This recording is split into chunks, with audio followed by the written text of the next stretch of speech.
गुरुर्ब्रह्मा गुरुर्विष्णु गुरुर्देवो महेश्वरा गुरु साक्षात् ब्रह्म तस्मै श्री गुरुवे नमः। ओम पूर्णमदा पूर्णमिदं पूर्णात् पूर्णमुदच्यते पूर्णस्य पूर्णमादाय पूर्णमेवावशिष्यते। बोलो शंकर भगवान की जय। बोलो परमपिता परमेश्वर महाराज की जय। आज के सत्संग की जय। आज के सत्संग की जय।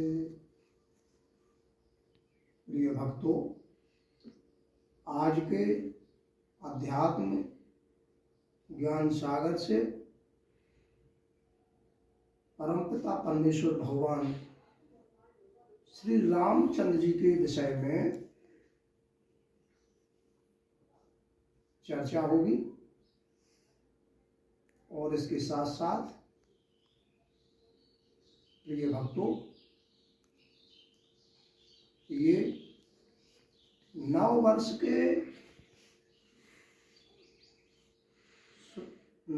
के प्रारंभ के शुरुआत में ये 22 जनवरी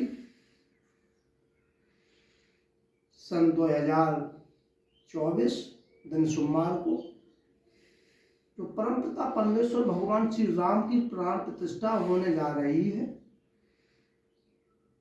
वो दिन राम राज्य की स्थापना का प्रथम दिन है। वो दिन राम राज्य की स्थापना का प्रथम दिन है। वो दिन सतयुग की स्थापना का प्रथम दिन है। इस दिन से हम सभी देशवासियों को ये प्रेरणा लेना चाहिए कि जिस प्रकार से परमपिता परमेश्वर श्री राम के राज्य में सभी धर्म एक थे, सभी जातियां एक थीं, किसी से भी एक दूसरे से द्वेष भाव नहीं था, सभी भाई भाई की तरह रहते थे। राम के राज्य में किसी भी प्रकार का किसी भी जाति के लोगों को, किसी भी मनुष्य को कोई कष्ट नहीं था, किसी से भी। राम राज नहीं काहू व्यापा, सभी सुखी थे। दैहिक दैविक भौतिक तापा, राम राज नहीं काहू व्यापा। राम के राज्य में किसी भी प्रकार का कोई कष्ट नहीं था। तो प्रिय भक्तों, मैं आप सबको बताना चाहता हूं कि 22 जनवरी अयोध्या में परमपिता परमेश्वर श्री राम की जो प्राण प्रतिष्ठा होने जा रही है, ये पुनः सतयुग लौट के आ गया है। सतयुग की शुरुआत होने जा रही है।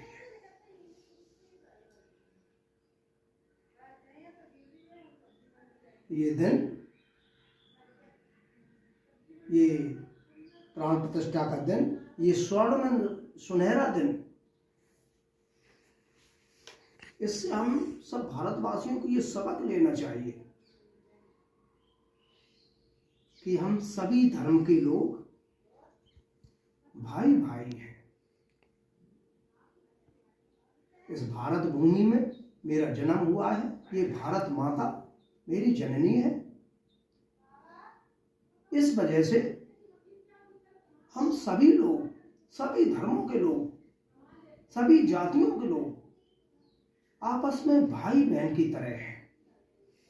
प्रिय भक्तों, जिस प्रकार से एक घर परिवार में कई सदस्य होते हैं, उनमें आपस में मनमुटाव भी हो जाता है, विचारों के मतभेद हो जाते हैं, लेकिन जब कभी भी घर पे कोई संकट पड़ता है, परिवार पे जब कोई संकट पड़ता है, तब ये घर के सभी सदस्य, सभी भाई एक होकर के उस संकट का मुकाबला करते हैं। ठीक इसी प्रकार से मेरे भारत देश में नाना प्रकार के धर्म होने के बाद भी, नाना प्रकार की जातियों के लोग होने के बाद भी, जब कभी भी मेरे इस देश पर, इस धरती माता पर जब भी कभी आफत पड़ी, जब भी कोई संकट आया, तो ये इतिहास गवाह है कि सभी धर्मों के लोगों ने एक होकर के इस जघन्य संकट का, इस घोर संकट का मुकाबला किया है और अपने भारत माता की रक्षा की है। यहां तक कि भारत भूमि की रक्षा के लिए सभी धर्मों के लोगों ने अपने प्राणों का भी बलिदान कर दिया। ये धन्य है भारत धरती, ये धन्य है भारत माता, जिसमें इतने प्रकार के धर्म हैं, इतने प्रकार की जातियां हैं। हम संत मूर्खानंद सभी धर्मों से ये बताना चाहता हूं,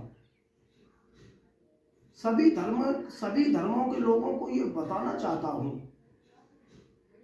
कि कुछ बुरी शक्तियां आपसी धर्मों में विद्वेषण करवा रही हैं, ईर्ष्या द्वेष करवा रही हैं।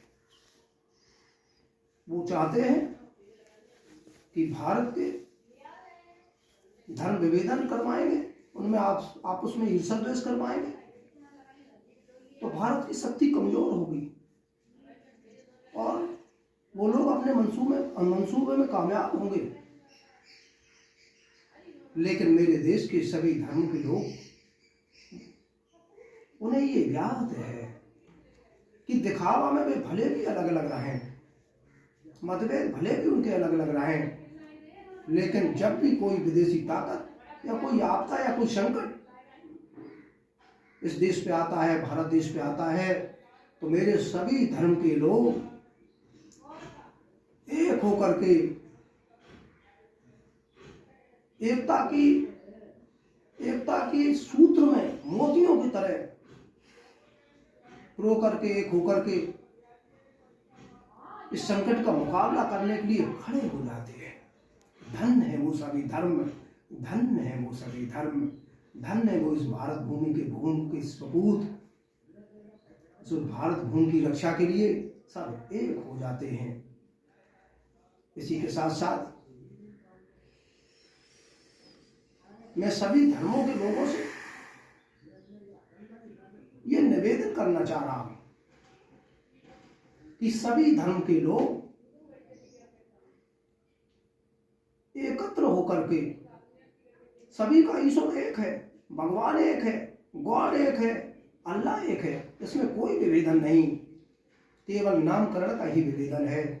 जिस धर्म में उन्होंने जन्म लिया है उसी धर्म का उनका नाम हो गया है।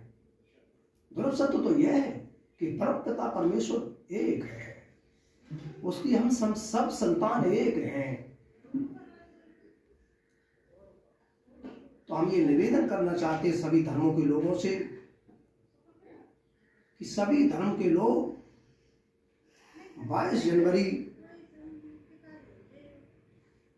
दिन सोमवार के परमपिता परमेश्वर भगवान श्री राम के पूर्ण सुनहरे अवसर पर देश हमारा अखंड रहे, अजय रहे। परमपिता परमेश्वर श्री राम की तरह ये भारत राज्य चलता रहे, उसकी कामना के लिए सभी लोग एकत्रित होके 22 जनवरी को अपने अपने घरों में दीप जलाएं, राममय हो जाएं, राम रस हो जाएं, ईश्वर विलीन हो जाएं। इसी के साथ साथ प्रिय भक्तों, मैं थोड़ा सा राम शब्द पर भी प्रकाश डालना चाहता हूं। ये राम क्या है? तो प्रिय भक्तों, जिस प्रकार से साधारण बोलचाल की भाषा में किसी के व्यक्ति विशेष के नाम से ही आशय है, लेकिन यदि वर्ण विच्छेदन की दृष्टि से हम इस पर दृष्टिपात करें तो इसमें 3 वर्ण हैं, रा, आ और मा।